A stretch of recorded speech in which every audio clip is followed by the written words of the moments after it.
As we reported last night, according to the Daily Beast, Russian operatives hiding behind false identities used Facebook's event management tool to remotely organize and promote political protests in the U.S., including an August 2016 anti-immigrant, anti-Muslim rally in Idaho. A Facebook spokesperson confirmed to the Daily Beast that it shut down several promoted events.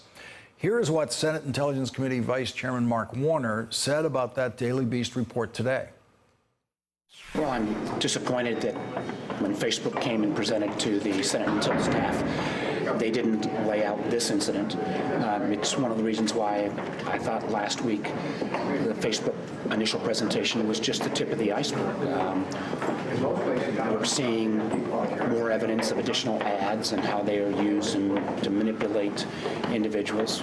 I think there's one of the reasons why we need to bring in Facebook, Twitter, and others in some level of public hearing.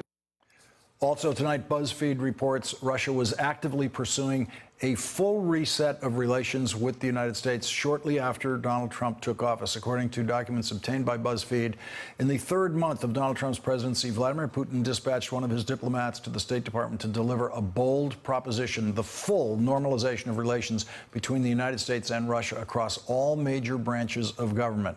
BuzzFeed reports the proposal reveals one of Moscow's unspoken assumptions that Trump wouldn't share the lingering U.S. anger over Moscow's alleged interference in the 2016 election and might accept a lightning-fast rapprochement. Joining us now, one of the co-authors of the Daily Beast report, senior national security correspondent Spencer Ackerman. Also with us, Malcolm Nance, MSNBC counterterrorism and intelligence analyst and author of The Plot to Hack America. Spencer, so the Senate is now interested in your reports about Facebook. What are they going to find?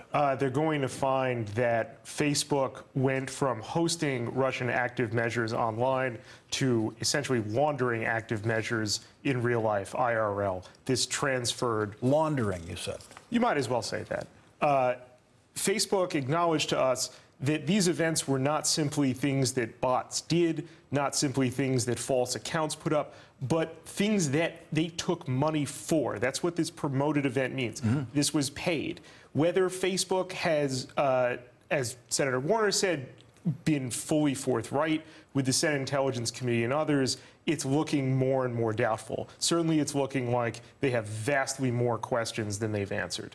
And what is the venue you expect? Do you expect a public hearing now? Is that what you're getting from what you're hearing from Senator Warner, that they will have, whether it be Mark Zuckerberg or Facebook officials there explaining exactly what they did? I think it's pretty clear that Facebook is, whatever form they've had to answer questions right now, the Senate Intelligence Committee does not consider that sufficient. That it's I can't say that I know that a public hearing is going to happen, but it's looking more likely than not at this point. Malcolm Nance, let me get your reaction to both of these reports. First of all, what we're learning about Facebook, and then the notion that Vladimir Putin believed he had the president he wanted, and shortly after the inauguration could have a full reset, drop all sanctions against Russia, get things back to the old normal with the United States. Well, let's take point number two. This has been Vladimir Putin's strategic objective by helping put Donald Trump into office all along. This is no secret to anyone who's been following the Trump-Russia operation over the last year. The CIA, FBI, NSA all said that, the objective was to get Donald Trump into the presidency for the purpose of resetting Russian relations and, of course, creating chaos and removing Hillary Clinton from the political scene. That's all happened. With regards to Facebook, they're just another component of the Russian active measures during this entire campaign. I mean, Russia technically virtually marionetting American citizens. I've had that happen again to myself on Twitter, where Russian intelligence actually used a Twitter feed to come out and tell American citizens that someone who was supposedly in Denver, Colorado, was going to assassinate me at a very high-profile conference. That is a form of intelligence manipulation of American citizens. And it's the next step of operations. That it started last year is no surprise. Spencer. Yeah, to take a point that Malcolm made really aptly, you'll remember that toward the end of the Obama administration, James Clapper, the former director of national intelligence, started to, in public briefings on the Hill, talk about cybersecurity as a more elevated concern than terrorism. One of the points that he would frequently make was, at some point, the intelligence community figured they were going to move from an exfiltration model, that is, adversaries taking data from secured websites or from someone's servers and so forth, and they were going to start moving into not just data exploitation, but data manipulation. That the data that you encounter online is not necessarily going to be true.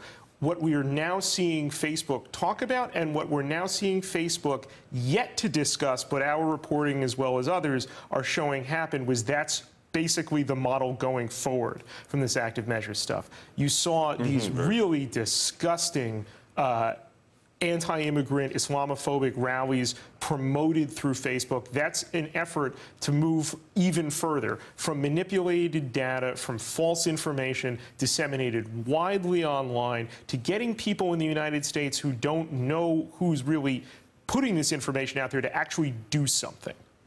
Malcolm, quickly before we get to a break here, when the Obama administration came out and started publicly talking about interference with what was then the campaign, what should Facebook and some of these other companies have done? Should they have listened to that and at least had a meeting saying, what do we think our role in this might be?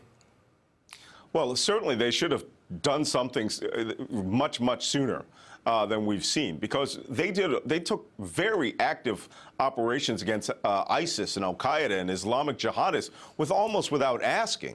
But when it came to this manipulation of the virtual world, manipulation of social media to the point where they were changing reality for American citizens, I mean, they should have realized that their platform was no longer an information gathering or an information sharing platform, but had been weaponized into a foreign intelligence and government's system to manipulate American systems. And it continues right to this minute. Malcolm Nance and Spencer Ackerman, thank you both for joining us tonight.